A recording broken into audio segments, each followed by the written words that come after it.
Aston Villa take on Chelsea at Villa Park at 8 o'clock this evening, and it's live on talkSPORT. Amid reports claiming Chelsea's hierarchy yet to decide whether Mauricio Pochettino will remain in charge of the club next season, the Argentine coach will be aiming to deliver European football. They currently sit ninth in the top flight. They're 3 points behind the top 7, while they are 6 points adrift of Manchester United in 6th.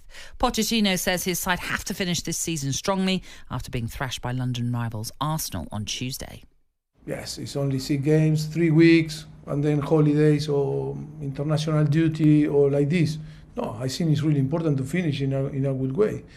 It's true that the disappointment against Arsenal is massive, but now it's a great opportunity tomorrow to be again focused on the competition and trying to gain games. It's true that it's going to be difficult because Aston Villa is doing a fantastic season, but we are Chelsea and we need to feel and we need to show the arrogance sometimes in a good way that we are Chelsea and we can perform.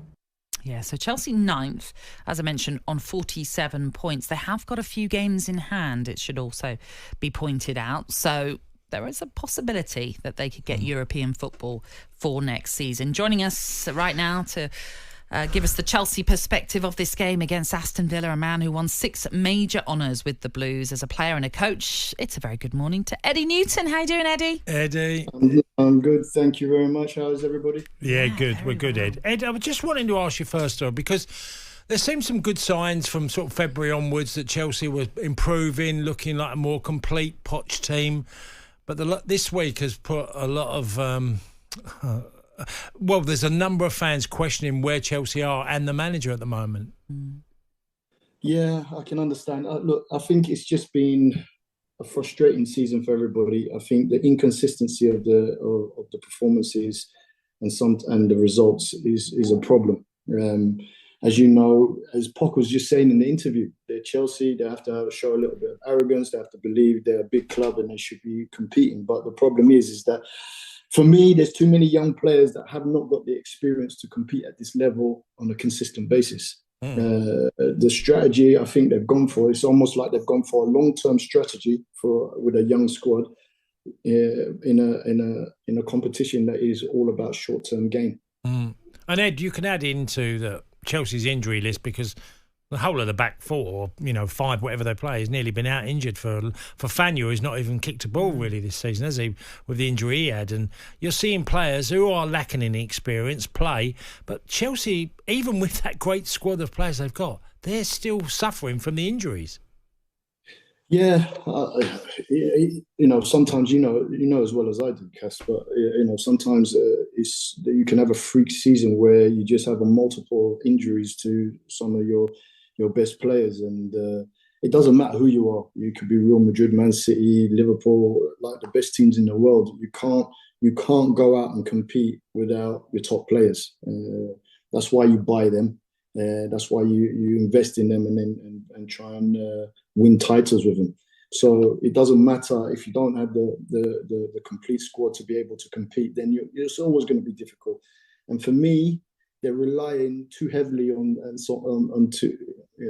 mainly Cole Palmer. The reliance on that young man is too much at the present moment in time. Well, that's what I was going to ask you about, because, you look at the Everton result and what a result that was. And Cole Palmer, what was it, 4 goals, I think he scored in that game. Fast forward to the Arsenal one. OK, he's not involved, he's ill.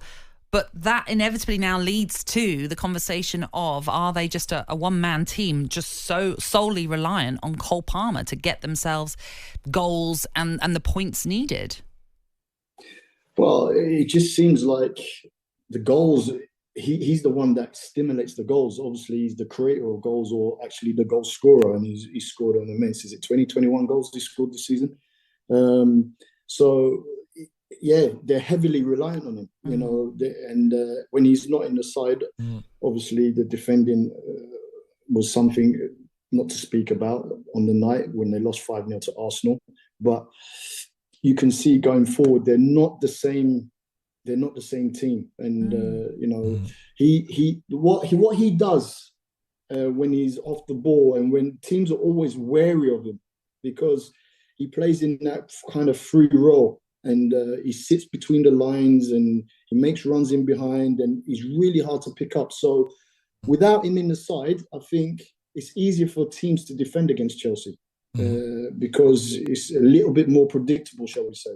When he's in the side, it's less predictable, especially when you're in possession of the ball and other players, the defending players or the number 6 from the opposition, have to always be really wary of transition. If they lose the ball, where is it going to go? Where is Palmer?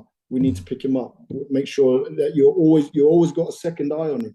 So he that's what he also gives you. What people don't see when he's on the ball, it's obvious what he gives you. But when he's off the ball, this is also what he gives you.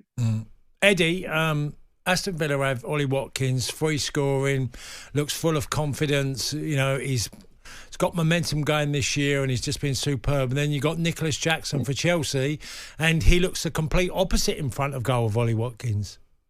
Yeah, I feel sorry for the boy. He's, coming, Cass, it's not easy coming to Chelsea and being the number 9. No.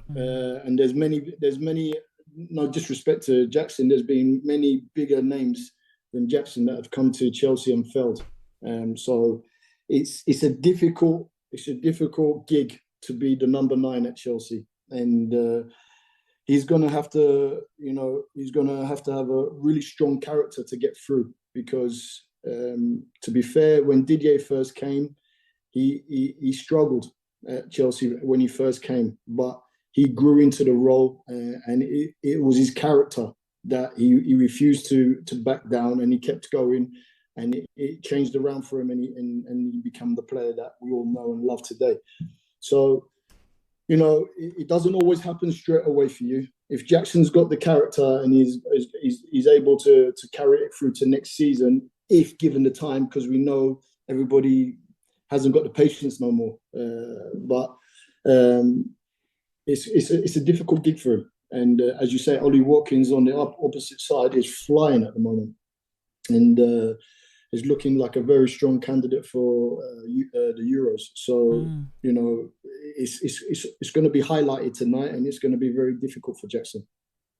Just lastly then on Chelsea, in terms of their 9th in the table, they are 3 points off 7th, so that's 3 points off Newcastle, with a game in hand as well. What can you see them doing there in the final few games, or what do they need to do to try and guarantee some sort of European football? And obviously not just wins, but how they're going to go about getting these wins and being a bit more consistent to this end of this season. They've got to be a little bit nasty, to be honest with you. It's, sometimes everyone's talking about philosophy, this, that, and the other. You've got to be a little bit nasty in both boxes. You just got to defend well and then make sure that the game is very simple. You put the ball in the opposition's goal, and then you stop them getting in your goal. And it's having character, and to get through those games. Sometimes I think in the modern game, everyone gets carried away with systems, philosophies, and so on. And also, don't get me wrong, they're there for a reason, and it's good to use them. But sometimes it's about character, and it's about driving and the whole team being together and working hard to get a result. And sometimes, you have to win ugly sometimes. Sometimes, at the end of the season, it doesn't matter how well you play. If you want to get into Europe, sometimes you just have to win ugly. Yeah. All right. Well, Eddie, thank you. Eddie, good luck. Nice talking to you, Ed. No, pleasure. Take care. Great to have you on with us. That's Eddie Newton there, giving us his thoughts ahead of this game then between Aston Villa and Chelsea, which is live on talkSPORT later on tonight. On AM, on DAB, via the talkSPORT app and on your smart speaker. talkSPORT.